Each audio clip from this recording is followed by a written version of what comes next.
jedný, a podľa mňa to nie je M3. Peniaze, to čo ja nazývam peňažnou zásobou, ja pod tým chápem teda hotovosť a elektronické peniaze na bežných účtoch, sa nazývajú demand deposits. Nad tým máte samozrejme ďalšie vrstvy. Oni si tu predstavte, že na spodku je niečo ako monetárna báza, to sú tie high-powered money, ktoré sa potom multiplikujú vďaka tomu, že máme frakčné rezervy, vďaka tomu, že môžete tam spendovať. A z toho sú elektronické peniaze, tam je nejaký monetárny M1. Čím ďalej, tým viac.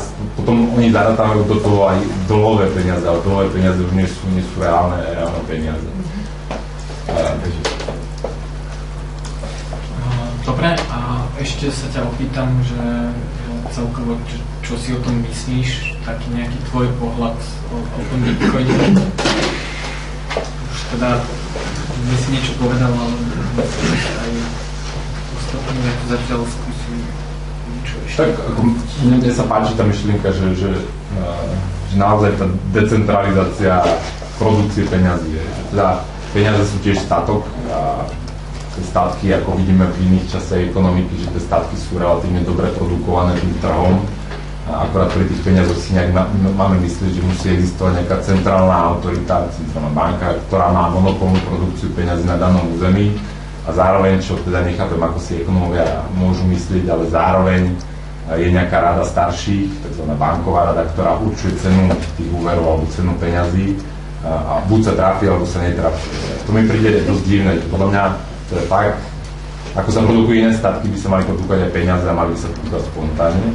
Dobre, a v tomto systéme, keď budeme mať teda už v nejakom čase obmedzenú tú celkovú masu tých peňazí a povedzme sa dá viac používať a bude tam vysoká likvidita, ako sa dá očakávať potom budúci vývoj toho povedzme kurzu alebo ceny hodnoty toho? V podstate bude znižovať, tam Deflácia určite sa strácajú.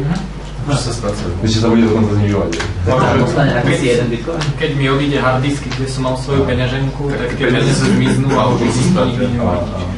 A to je koľko percent ročne, alebo ako to bude? To je jedno, raz sa to stane. Peniaze tam miznú. Keď sa podobí loď so zlatom v strede oceánu. No, ako peniaze, že... Ale zlato sa stále ťaží. Niekoľko tisíc ročí, teda ako ten trhový proces fungoval a to tisíce rokov boli rôzne peniaze a nakoniec celosvetový tender na peniaze, by som to tak povedal, vyhral zlato. Práve preto svoje chemické a iné vlastnosti, že teda nereaguje, neskrváva sa, všetko zlato, čo nemá elastickú ponuku. To znamená, že nech to stojí, čo to stojí, to 1-2% pribudne ročne, ale nie viac. A to práve preto, že tie peniaze, čo sú to peniaze? Nikto nechce peniaze pre peniaze. Peniaze predstavujú medzikrok medzi jedným statkom a druhým statkom. Niečo, čo ja mám a niečo iné si chcem kúpiť a na ceste, aby som nemusel robiť barter, aby som nemusel niekoho hľadať to, čo mám peniaze, ktoré ma v čase presunú k tomu, čo si môžem dať. A z tohto vyplýva jedna dôležitá vlastnosť, ktorú musia mať ešte okrem toho peniaze, okrem toho, že sú malé, stratné, nesiteľné, že si musia udržať hodnotu. Ináč nesplňajú dobre tú funkciu, tú svoju peňažnú funkciu. A to, na to, aby si splňali hodnotu, musia byť práve obmedzené. Tie množstvo musí byť obmedzené. Čiže túto podmienku tie bitcoiny splňajú. Teda, ak môžem veriť tomu, ja som iba ekonóm, ja nerozumiem tomu kodovaniu, tak ak môžem veriť, že naozaj je teraz dané, 21 miliónov je maximum, tak túto podmienku teoreticky to splňa. Naša dôležitá vlastnosť pri peniazoch je teda, že ako sú akceptované. Že peniaze, ktoré sú limitované na nejaký okruh ľudí, majú obmedzené použitie. A to je presne to, čo si spomínal. Keď skúste urobiť ten mentálny experiment, či vy by ste predali svoju prácu za tie peniaze, a to vám odpovie na to, že do akej miery sú dnes akceptované tie peniaze a do akej miery sú to naozaj peniaze. Peniaze, to je definované ako všeobecne akceptovaný prostriedok výmeny. A všeobecne znamená, že nie len v nejakom klube, nie len ľudia, čo sú proste na internete, všeobecne akceptovaní a tam má zaujal ten krok, že už sa chcú robiť tie papierové reprezentácie bitcoinov. To je paralela k tomu, ako vznikli papierové peniaze vlastne voči zlatu. Máme tam nejakú komoditu podkladovú a na tým nejaký papier, ktorý je reprezentáciou tej podkladovej komodity. Takže to by mohol byť taký prechod do toho reálneho peňažného sveta, kedy by ste tu mohli s tým zaplatiť na pumpe niekomu, kto v živote nenakodoval nič a maximálne si zapol tú pokladnu, na ktorej to zaúčtuje. Avšak tam je inak pekné ešte, že keď je to teda reprezentácia nejakého množstva zlata, tak ten, kto mi vydá papiery, v zásade tiež môže spraviť to, čo banka, že vydá 2 papieriky k jednému reálnemu zlatu, ktoré má teoreticky. A toto, keď sa spraví dobre, tak sa to nedá, pretože tie peniaze sú identifikované. To znamená, že to, že by som niekomu dal 2 papieriky k rovnakým 10 bitcoinom alebo 1 bitcoinu, tak to by bolo odhalené. To znamená, že ten vydavateľ tých papierikov by okamžite bol diskreditovaný. Čiže toto je podľa mňa ešte pekná vlastnosť. No, avšak jednu nevýhodu, čo ja vidím teraz, je práve to, že tam absentuje nejaká ten spodný limit hodnoty jedného bitcoinu. Keď ja viem, že $1 je 37 gramov striebra, tak viem, že hodnota $1, teraz ja neviem, čo to je 37, alebo jak je to zadefinované v americkej ústave, teraz to neplatí, ale ja viem, že nech sa deje, čo sa deje, nech sa dôvera rozplynie v dolár, tak minimálne mi zostane 37 gramov striebra, ktoré majú aj alternatívne použitie. Ale to už neplatí. No, ja teraz neporovnávam bitcoin versus dnešné budíš peniaze, ale porovnávam bitcoin versus trhové peniaze. A trhové peniaze, trh vygeneroval komoditné peniaze. Že mali sme na konci 19. storočí sme mali celosvetovú menu, a to sa volalo zlato. A tá celosvetová mena mala len rôzne reprezentácie v rôznych krajinách podľa gramov toho zlata. Že $1 bol toľko gramov, jedna marka bolo toľko gramov, ale mali sme iba jednu menu zlato. No a ten bitcoin má tú nevýhodu oproti komoditným peniazom, že teda chýba tam tá spodná úroveň. Že keď sa stane, neviem čo, rozhlasí sa, že sa to dá minovať za menej, alebo že nejak vznikajú niekde bitcoiny, vznikne panika, tak proste tá spodný level, alebo tá minimálna hodnota, na ktorú to môže padnúť, je v prípade bitcoinu 0. V prípade komoditných peňazí je to vždy iné použitie danej komodity. Ale vlastne, v prípade eura napríklad? V prípade je to 0. Preto budíš peniaze majú presne tú tendenciu. Teda na jednej strane, že teda, samozrejme ten monopolný producent je zamestnávaný štátom a štát potrebuje vlastné financovanie, takže on neustále expanduje peniaznú zásobu, takže tá hodnota tej jednotky neustále klesá. A zároveň, keď už to naklesá tak, že už sa stratí úplne dôvera z tej peňažnej jednotky, tak to končí hyperinfláciou, ako jej viem vymenovať 40 prípadov za posledných 100 rokov. Takže mali sme, Miloševič zinfloval svoju menu, v Československu sme mali hyperinfláciu, v Zimbabwe posledné, ako v Južnej Amerike, tam to majú hádam každých 5 rokov. Takže áno, že to, čo kritizujem Bitcoin, kritizujem aj dnešné usporiadanie. Avšak hovorím, že alternatíva voči tomu nie, to je trhové peniaze, to, čo vyhral ten tender, a voči tomu to má tú nevýhodu. Mám ešte otázku. Ten Bitcoin sa v súčasnosti dosť často používa s anonymizujúcimi sieťami, ako napríklad ten Tor alebo IDP, čo spôsobuje, že je to dosť elegantný spôsob, ako kompletne obchádzať daňový systém. Takže ja osobne si myslím, že samozrejme otázka času, kedy Bitcoin bude zakázaný. A čo si myslíš? Alebo bude nejakým spôsobom obmedzované, pretože to fakt mimo kontrolu, akože vlád. Čo si myslíš, aké to bude mať právny status, akože zakáže sa to, nezakáže sa to? No, v tom prípade Bitcoinu je to trošku ťažšie, lebo tam nie je tá hlava, nie je ten producent, že vy nenájdete toho človeka, kto to vydáva. Ale zakázať sa to de jure dá. Zakázať sa, ono de facto u nás to nie je legálne. Máte zákonom platidle, a paralelné meny nie sú dovolené. Akože jasné, že Tesco môže povedať, že vymieňa, ale to už je zmena. Nie je to. V Amerike teraz zavreli jedného človeka, čo vydával zlaté doláre, že ako vydával mince a nazýval to nejaký Liberty dolár a Ron Paul tam bol na tom vytlačený. A teraz ho chcú obviniť, že proste robí domestic terrorism.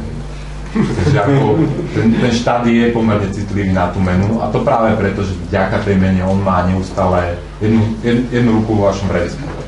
Čiže ako by som si vymyslela nejaké virtuálne platidlo, ktoré funguje medzi mnou a mojou rodinou, tak je to nezákonné. Kým o tom nebudete rozprávať moc ľuďom, tak to nikomu netrafí. Ale ako nám začnete transaktovať v tej mene, a ste ľahko identifikovateľná ako ten človek, ktorý razil tie mince, tak mu to zhávali za tých 12 miliónov a ešte pôjde sedieť na 12 rokov za to, že robí terorizmus. Ale to je práve preto, že tieto peniaze by samozrejme sa rýchlo uchytili, lebo sú veľmi atraktívne oproti tým budiš peniazom. A nie sú peniaze legálne definované, takže posledný legálny tender, čiže akýkoľvek dlh, v podstate akékoľvek, akože sú možné vyrovnávať akýmkoľvek inou menou, ale ak mi je na území nejakého štátu ponúknutej vyrovnanie dlhu v národnej mene, tak to musím akceptovať, že to je ako posledný. To je ďalšie to umelé zvýhodnenie to legal tendera na danom území, že to zmluvné právo hovorí, že ten konečný záväzok, alebo keď súd rozhodne, že teda kto je v práve a kto má komu čo uhradiť, tak môže sa to vymáhať iba v tej danej mene na danom území. Čiže ja môžem aj uzavrieť s tebou zmluvu bitcoinov, ale nezhodneme sa, pôjdeme na súd a ten súd nakoniec mi povie, že zaplatím to v eurách. Takže nie som ja, ako v zmluvnom práve, nie som chránený tým, že by som chcel zobrať aj kvalitnejšiu menu, ktorá udrží tú hodnotu, ktorá neklesne za 3 roky, tak to nemôžem spraviť, vždy budem nakoniec overrulovaný tým miestnym právom. Ja osobne stále vidím problém v tom, čo Juraj spomínal, že tie nástroje na používanie Bitcoinu sa stále zjednodušujú a to, že sa to stále zjednodušuje, je stále prístupnejšie pri všetkých, že či to nedopadne tak, že v spoločnosti na Slovensku si jednoducho povedia, že začneme používať Bitcoin, začneme používať Tor, kašľame na daňový systém. Akože normálne, že masívna kolaborácia, akože možno to je také sci-fi. Ja si myslím, že keď pohyby to bude naozaj prakticky použiteľné, proste je veľmi ďaleko, ak vôbec Ja neviem posúdiť ten ľahkosť toho prechodu z tých virtuálnych peniazí. Vyvrátiť to môže vždycky prepočítať z tých... To reálne, že ono naozaj nám fakt... Ale jakým kurzom? Tým, ktorý si stanoví daňový úrad, proste tie ohodnotí, pretože tebe je úplne jedno, koľko máš napísané na faktúre, takže ohodnotí tých tovarov alebo služieb. Hej, lebo daňuje sa aj barter. A tak ako je barter zdanený, tak to preráta ako barter. Ale barter sa vždy odhaduje. No áno, ale daňový úrad si to robí vo svoj prospech, takže to bude tvoj neprospech. Ešte po technickej stránke jedna otázka. Tá matematická generácia, tá je vynútená? To znamená, že každý klient to musí robiť, alebo nemusí generovať? Čiže to je voliteľné. Čiže niekto si klikne, že ja chcem teraz sa pokúšať o vygenerovanie. Môžeš si zapnúť aj koľko prosákov ti to bude. No ale tie bloky, keď sa vydá všetkých 21 miliónov bitcoinov, sa generujú ďalej, alebo nie? Bloky sa generujú ďalej, len na začiatku toho bolo oceňované odmena. A koľko to stojí, keby sa to malo preložiť na cenu? Lebo to znamená, lebo to generovanie, ten procesorový čas, ten niečo stojí. Proste počítač, ktorý má nižšiu spotrebu ako ten druhý. Nejde pretože sa to neoplatí. Z ekonomického pohľadu. Celú ekonomiku. Celá ekonomika... No, ale keby to bolo tak to zase nikto nebude robiť. Takže... Ono sa to dynamicky mení, že ak to nikto nebude robiť, tak tá cena bude rásť. A potom sa to práve, že ak to nikto nebude robiť, vtedy sme počuli, že keď to bude robiť len jeden, tak ten dostane tých 50 bitcoin. Ale keď sa zastaví emisie... Nie úplne, on musí stále vyriešiť ten problém matematicky, čiže v tom prípade by nevznikol jeden blok za 10 minút, ale by to trvalo dlhšie. Ako je tam nejaký limit, že ten problém sa jednoducho musí vyriešiť, čiže ono je to tak, že keď to niekto stihne za 5 minút, tak potom sa 5 minút nemôže vygenerovať ďalší blok a po 5 minútach sa vygeneruje ďalší blok. Ale keď sa na to aj všetci vykašľú a zrazu po hodine niekto nájde ďalší blok, tak proste je až po hodine. A ale ako musí sa nájsť riešenie toho problému, čiže to ťaženie sa nedá obísť tak, že zruším všetkých ostatných, aby to nerobili, alebo niečo podobné, ale to akože to stále... Je to ako s tým ťažením zlata, že keď v jednej bani ťaží veľa ľudí, tak ja mám výrazne nižšiu pravdepodobnosť, že zrovna ja nájdem to zlato prvé, ktoré tam je, lebo je tam nejaký obmedzený počet.